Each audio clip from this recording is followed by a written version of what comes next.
Hey guys, आपका स्वागत है वॉच रेआन के एक और वीडियो में। और अगर आप चैनल पे पहली बार आए हैं तो प्लीज चैनल को सब्सक्राइब कर दें। तो गाइस, सी हल्क के second episode superhuman law की तरफ बढ़ने से पहले मेरे पास एक मेजर फैंटास्टिक फोर का भी अपडेट है, तो उसके बारे में भी जल्दी बात कर लेते हैं। तो गाइस, द डायरेक्ट जो कि एक रेप्यूटेबल सोर्स है, लाइक वो स्टार वॉर्स से लेकर डीसी और मार्वल तक ऑलमोस्ट सब कुछ कवर करते हैं। और आपने अगर उन्हें ऑलरेडी चेकआउट नहीं किया है तो जल्दी करें। तो वहां से ये रिपोर्ट आ रहा है कि वांडाविजन के डायरेक्टर मैट सैकमैन ही फैंटास्टिक फोर को डायरेक्ट करने वाले हैं। और ये सच भी हो सकता है, क्योंकि पहले भी मैंने ये रिपोर्ट किया था कि मार्वल किसी ऐसा डायरेक्टर को ढूंढ रही है जिसने ऑलरेडी किसी प्रोजेक्ट पे काम किया हो। सो आई थिंक ये रिपोर्ट सच हो सकता है। एंड वैसे भी सितंबर 9 को D23 एक्सपो होने ही वाला है, जिसमें हमें डायरेक्टर के साथ साथ कास्ट पे भी अपडेट मिल जाएगा। So don't worry. तो guys, now let's move on to the breakdown. तो guys, she Hulk attorney at law का second episode superhuman law आ गया है। और इस एपिसोड में भी कई इंटरेस्टिंग ईस्टर एग्स और डिटेल्स थे, और जिनमें से एक वुल्वरीन का भी क्लियर रेफरेंस था। और इन सब को हम इस वीडियो में ब्रेक डाउन करेंगे। So without wasting any time, चलिए वीडियो को शुरू करते हैं। तो गाइस, सेकंड एपिसोड पिकअप करता है तुरंत लास्ट वीक के एपिसोड के बाद से ही, जहां हम मल्टीपल न्यूज रिपोर्ट्स देखते हैं लास्ट वीक के टाटियाना और सी हल्क की कोर्टरूम फाइट का। और गाइस, यहाँ पे ये KPV के 50 न्यूज चैनल को हमने पहले एंटमैन 2 में भी देखा था। और गाइस, यहाँ पे आपने एक इंटरेस्टिंग चीज भी नोटिस की होगी कि सुपर हीरोज इस यूनिवर्स में एट दिस टाइम इतने कॉमन हो गए हैं। लाइक यहाँ पे टाटियाना को ही लें तो वो एक सुपर इन्फ्लुएंसर है। और आगे भी हम देखते हैं कि सुपर बीइंग्स के लिए एक अलग ही सेपरेट लॉ डिवीजन भी आ गया है। देन हमें कुछ और न्यूज चैनल्स भी देखने मिलते हैं, like news Los Angeles now, जहां हमें टाटियाना के लॉयर का स्टेटमेंट देखने मिलता है। देन एक और चैनल KGYU12 से हम एक आई विटनेस रिपोर्ट देखते हैं, जहां पब्लिक जेनिफर वॉल्टर्स को सी हल्क का नाम देती है। देन बार एंड ग्रिल में हम देखते हैं कि पब्लिक की तो सी हल्क फैन फेवरेट बन ही चुकी है, बट जेनिफर वॉल्टर्स को सी हल्क का नाम ये पसंद नहीं आया।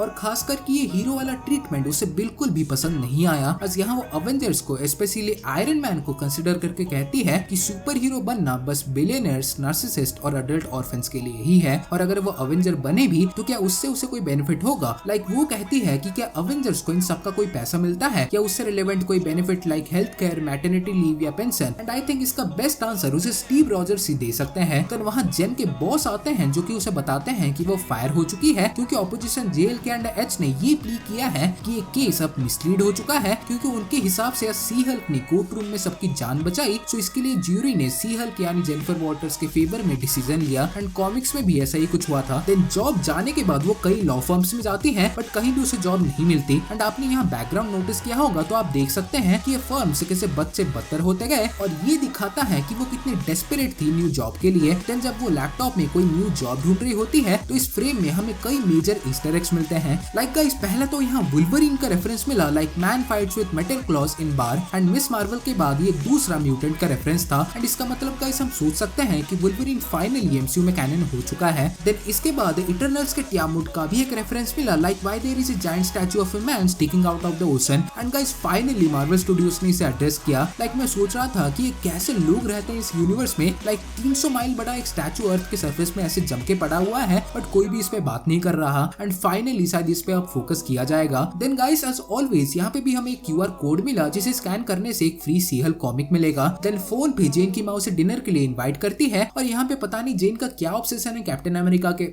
लाइक आप देख ही सकते हैं यहाँ पे। देन जेन रात को फैमिली डिनर के लिए जाती है, और उन्हें ऑलरेडी ही जेन की सी हल्क बनना और उसके जॉब जाने के बारे में सब कुछ पता होता है। सो ये थोड़ा ऑकवर्ड हो जाता है, बट उसके फैमिली मेंबर्स उसके सुपर हीरो बनने से बहुत एक्साइटेड है। लाइक ये एक तरह से उनके लिए कॉमन ही है, आज वो फैमिली के फर्स्ट सुपर हीरो तो नहीं है। देन उसे पूछा जाता है एक यूनिवर्सल क्वेश्चन, लाइक हॉकाई तीर मारने के बाद उसे उठा के फिर से मारता है, या एक्चुअली में चक्कर क्या है उसके तीरों के साथ? बट बाद में उसके पापा उससे रियली उसका हाल पूछते हैं कि एक्चुअली में वो कैसे ये सब हैंडल कर रही है, और एक मोरल सपोर्ट देते हैं कि शायद उसके पावर्स इतने भी बुरे नहीं हैं जितना वो सोच रही है। देन हम देखते हैं कि JLK एंड H के पार्टनर मिस्टर हॉलीवे जेन को अपने फर्म के लिए जॉब ऑफर देते हैं। एंड हमारी जेन जितनी डेस्परेट थी वो तुरंत ही हाँ कर देती है। बट ऑब्वियसली यहाँ मिस्टर हॉलीवे किसी के लिए काम कर रहे हैं और उनका इंटेंशन कुछ और ही है। लाइक इसीलिए उन्होंने पहले उस केस को मिसलीड प्ली करवा के जेन को फायर करवाया, और अब वो उसे खुद ही जॉब ऑफर दे रहे हैं। देन नेक्स्ट वीक जेन फर्म ज्वाइन करती है, एंड मिस्टर हॉलीवे ये रिवील करते हैं कि GLK एंड एच ने रिसेंटली एक separate super hero law division बनाया है एंड वो चाहते हैं कि स्पेसिफिकली सी हल्क ही इस डिवीजन के फेस बने। सो ये जॉब टेक्निकली सी हल्क का ही है, not of Jen. Then during this movement Jen fourth wall break करती है एंड ऑल्सो हमें कुछ क्लासिक मार्वल कॉमिक्स भी देखने मिलते हैं इस सीन के बैकग्राउंड में, जिसको straight out of She Hulk comic adapt किया गया है। देन जेन के ऑफिस में हम GLK एंड एच का लोगो देखते हैं जो कि सी हल्क के प्रीवियस वाला लोगो जैसा था एंड ऑल्सो इसमें एक न्यू कैरेक्टर पग भी इंट्रोड्यूस होता है। Then finally comes the main course और जेन को अपना पहला केस मिलता है जो कि होता है एमिल ब्लॉन्स्की यानी अबॉमिनेशन का,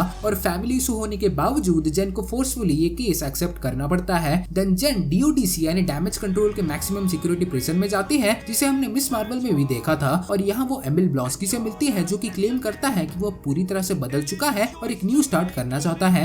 और इनक्रेडिबल हल्क में जो भी हुआ था उसके और हल्क के बीच वो किसी भी तरह से पर्सनल नहीं है एंड उसके लिए उसने सारे विक्टिम्स के लिए एक अपॉलजी लेटर भी लिखा है, जिसमें से उसने एक हल्क को भी भेजा था कई दिनों पहले। और यहाँ पे वो कहता है कि उसके ट्रांसफॉर्मेशन के पीछे गवर्नमेंट ही जिम्मेदार है, क्योंकि उन्होंने ही वो सुपर सोल्जर सीरम उसे दिया था जो कि असलियत में हल्क का ब्लड था, हालांकि यहाँ पे असली कल्प्रिट द लीडर ही था।